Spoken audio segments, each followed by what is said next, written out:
Assalamualaikum warahmatullahi wabarakatuh. Perkenalkan, saya Anis Pusristari dari kelas 6E, Prodi Akuntansi, Fakultas Ekonomi dan Bisnis, Universitas Mulia Kudus. Pada kesempatan kali ini, saya akan membawakan materi mengenai kode etik guru dan materi mengenai kode etik profesi akuntan menuju era global. Yang pertama, saya akan membawakan materi mengenai kode etik guru terlebih dahulu. Setiap pekerja profesional pasti memiliki kode etik yang menjaga orang tersebut agar tetap profesional dalam menjalankan pekerjaannya. Salah satunya ialah profesi guru. Guru tidak hanya sebatas mengajar dan melaksanakan pembelajaran saja, namun juga perlu melakukan pengabdian untuk memajukan dunia pendidikan. Guru merupakan sosok yang selalu menjadi panutan oleh siswa-siswi dan masyarakatnya, seperti kata Ki Hajar Dewantara, ing ngarsa sing tuladha ing matya mohon karsa tuturi handayani, yang artinya di depan menjadi teladan, di tengah membangun semangat, dan di belakang memberikan dorongan.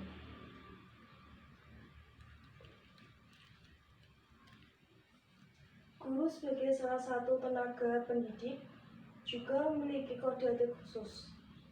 Kode etik guru ialah norma atau asas yang harus dijalankan oleh guru di Indonesia sebagai pedoman untuk bersikap dan berperilaku dalam melaksanakan tugas profesinya sebagai pendidik, anggota masyarakat, dan warga negara.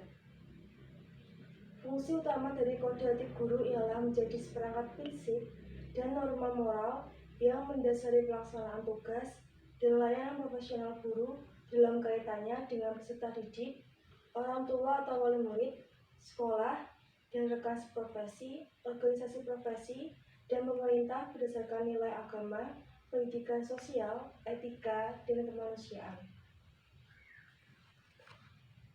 Kode etik guru tersebut harus dipegang dan ditaati oleh guru. Pelanggaran terhadap kode etik guru dapat dijatuhi sanksi hingga pencabutan profesi serta hak dan kewajiban sebagai guru. Adapun isi kode etik guru ialah yang pertama, guru berbakti membimbing anak didik seutuhnya untuk membentuk manusia pembangunan yang berpancasila. Yang kedua, guru memiliki kejujuran profesional dalam menerapkan kurikulum sesuai dengan kebutuhan anak didik masing-masing.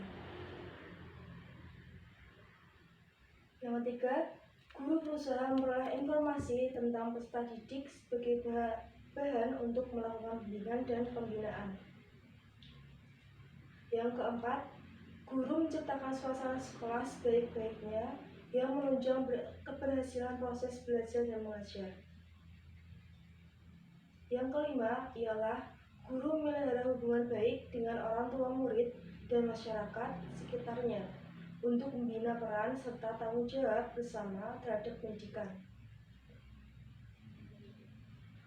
Yang keenam, guru sebagai pribadi dan secara bersama-sama mengembangkan dan meningkatkan mutu dan martabat profesinya. Yang ketujuh, guru memelihara hubungan profesi semangat kekeluargaan dan kesetiakawanan nasional.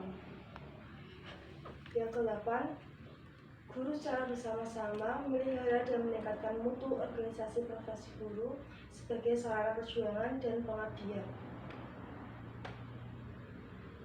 Yang kesembilan, guru melaksanakan segala kebijakan pemerintah di bidang pendidikan. Namun, pada kenyataannya, pelaksanaan kode etik guru masih ditemukan sejumlah kendala, yaitu yang pertama, pendidikan dan kualitas guru. Yang kedua, sarana dan prasarana pendidikan. Yang ketiga, kedudukan karir dan kesejahteraan guru. Yang keempat adalah kebijakan pemerintah dan sistem pendidikan.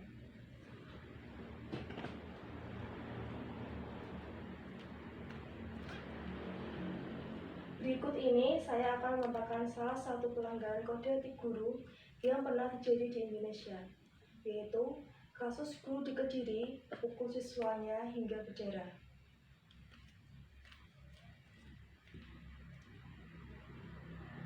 Pada kenyataannya, masih banyak guru-guru di Indonesia yang melanggar atau tidak menaati kode etik guru yang telah ditetapkan. Salah satu bentuk pelanggaran yang dilakukan guru ialah melakukan tindak kekerasan kepada siswa. Seorang guru SD di Negeri Kelampitan 2, Kecamatan Purwoasri, Kabupaten Kediri, berinisial MC, yang berumur 57 tahun, memukul siswanya yang berinisial MF 13 tahun hingga hidungnya mimisan. Kejadian ini bermula saat hari itu MC yang berprofesi sebagai guru mata pelajaran matematika di kelas korban memberikan materi di kelas. MC kemudian memberikan tugas matematika yang dikerjakan secara berkelompok. MF merupakan bagian kelompok dari kelompok 4 bersama dengan rekannya yaitu AG dan DG. MC juga kesal dengan kelompok 4 karena saat ia memeriksa pekerjaan siswanya, kelompok tersebut tidak segera mengerjakan tugas yang diberikan, sehingga MC memukul bagian muka korban dengan punggung tangannya. Akibatnya, pukulan tersebut mengenai hidung korban hingga mimisan. Setelah dipukul oleh MC, korban pun langsung pulang dan memberitahukan kejadian tersebut kepada orang tuanya. Kejadian tersebut kemudian dilaporkan oleh ibu korban ke Polsek Purwoasri. Sementara itu, Kapolres Kediri menjelaskan bahwa kasus kekerasan yang menimpa siswa SD tersebut sudah diselesaikan secara kekeluargaan. Kedua belah pihak, orang tua dan sekolah, dan serta pihak guru telah sepakat untuk saling memaafkan.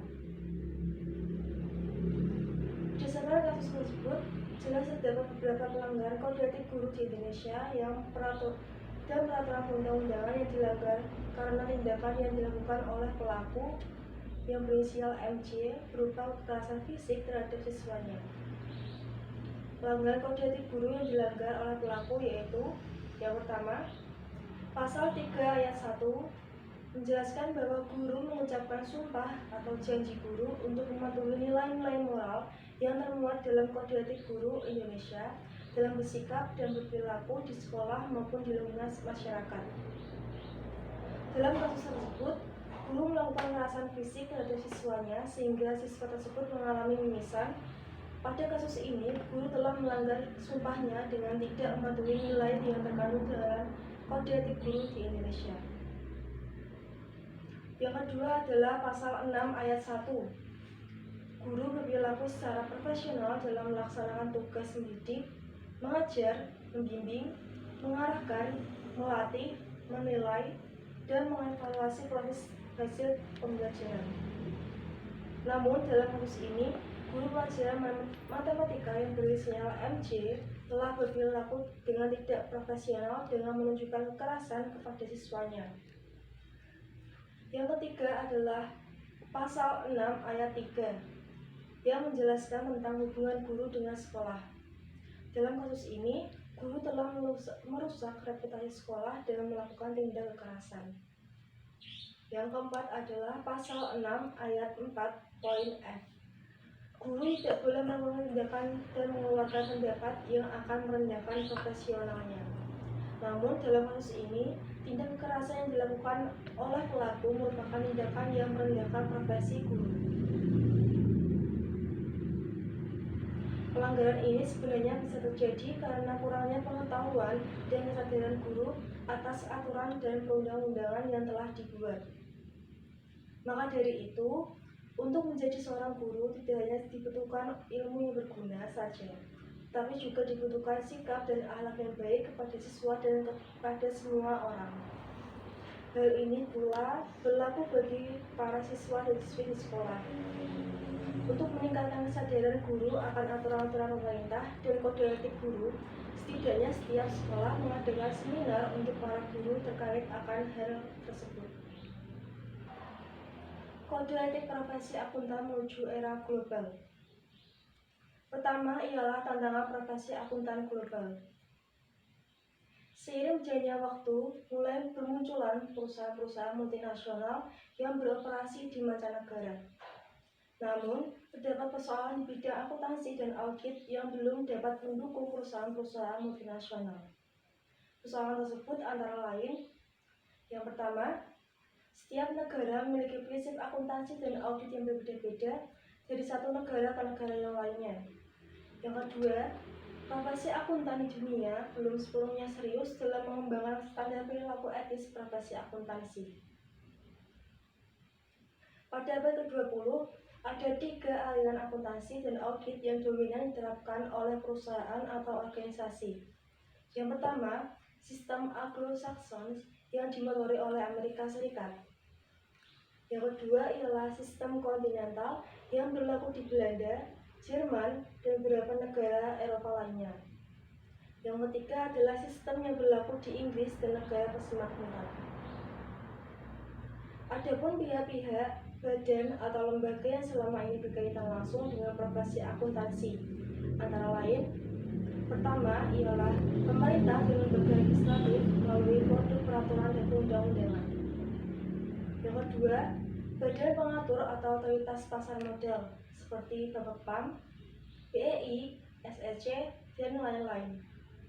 Yang ketiga ialah organisasi profesi akuntan di masing-masing negara, contohnya IAPI, IAI, ICPR, dan lain-lain.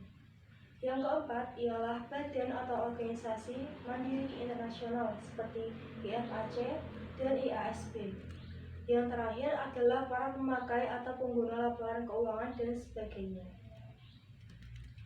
Selanjutnya ialah mengenai kode etik profesi akuntan di Amerika Serikat.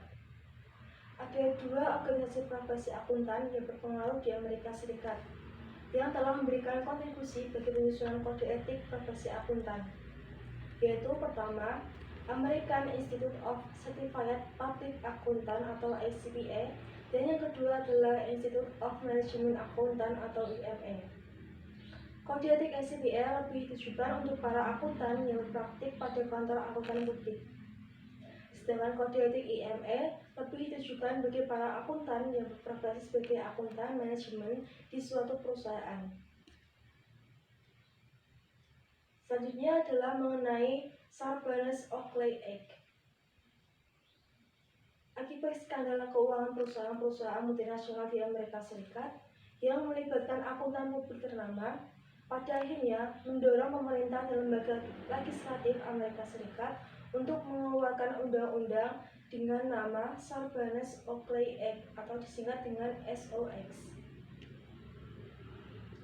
Sarbanes-Oxley Act ditujukan untuk pertama, membentuk Dewan Pengawas Independen yang bertugas sepenuhnya untuk mengawasi pelaku pasar modal.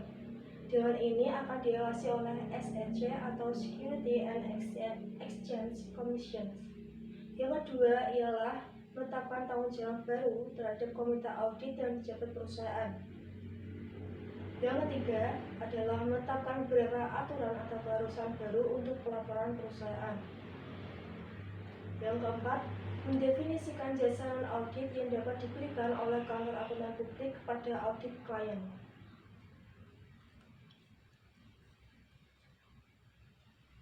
Selanjutnya ialah mengenai kode etik profesi akuntan, yaitu International Federation of Accountants atau singkat dengan IFAC. IFAC ialah organisasi global untuk profesi akuntan yang didedikasikan untuk melayani kepentingan publik dengan memperkuat profesi dan memberikan kontribusi bagi perkembangan ekonomi internasional yang kuat. Kerangka dasar kode etik IFAC meliputi pertama ialah melayani kepentingan publik. Yang kedua, profesionalisme, kinerja, dan kepentingan publik. Yang ketiga, kredibilitas, profesionalisme, kualitas jangka tinggi, dan kerahasiaan. Yang keempat adalah integritas, objektif, kompetensi profesional, dan kehati-hatian, kerahasiaan, perilaku profesional, dan standar teknis. Dan yang terakhir ialah sikap independen. Adapun struktur kode etik IFAC ialah yang pertama, berkewajiban kepada masyarakat pelayanan kepentingan publik. Kedua, objektif, yaitu memenuhi harapan profesionalisme, kinerja, dan kepentingan publik. Yang ketiga, kebutuhan dasar adalah kredibilitas, profesionalisme, jasa kualitas tertinggi, dan kerahasiaan. Yang keempat, prinsip-prinsip fundamental, yaitu integritas, objektivitas, kompetensi profesional dan kehati-hatian, perilaku profesional, dan standar teknis. Terakhir ialah mengenai profesi akuntan Indonesia dan IFAC. Sebagai salah satu pendiri dan anggota IFAC, IAI berkewajiban untuk mematuhi kode etik tersebut sebagai bagian dari kepatuhannya. Dalam proses penyusunan kode etik akuntan Indonesia ini, IAI berkolaborasi dengan IAPI dan IAMI dan juga didukung oleh PPPK Kementerian Keuangan. Tujuannya supaya terjadi sinergi antara organisasi profesi akuntan dan menciptakan keseragaman ketentuan etika bagi seluruh akuntan di Indonesia.